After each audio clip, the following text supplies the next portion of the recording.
Toi aussi tu viens de perdre quelqu'un? Alors, écoute ça. Bien souvent, on dit qu'on passe par 4 étapes. Le déni, la descente, la remise en question et la remontée. Dernièrement, je suis passé par les 4. Après ma rupture amoureuse, j'ai vécu le déni. Tu sais, cette petite période où tu ne réalises pas que, en réalité, tout est déjà terminé. Et puis, il y a eu la descente, durant laquelle j'ai arrêté de manger, j'ai arrêté de dormir, j'ai cessé d'exister, et j'ai perdu 6 kilos. Ça a été très brutal. Finalement, j'étais un peu comme cette voiture, brûlée de l'intérieur, sans moteur. Et plus le temps passe, plus tu te remets en question.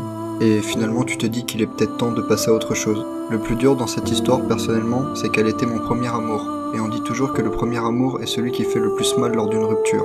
Alors ça n'enlève pas les souvenirs et l'amour que j'aurais pour elle, mais j'ai appris, au fur et à mesure du temps, à ne pas laisser mes sentiments prendre le dessus et vivre ma propre vie. Alors aujourd'hui, si je vous partage cette histoire, c'est parce qu'il m'a fallu du temps pour me reconstruire. Aujourd'hui, je suis dans la phase où je suis en train de remonter, et si je vous parle de cette histoire, c'est parce qu'il existe plein de personnes dans ce cas de situation et qu'ils n'en parlent jamais. Ma chaîne TikTok, j'aimerais la dédier au fait de pouvoir aider les gens et de pouvoir parler de tout, de rien, de vlogs, de vie personnelle, de problèmes, etc.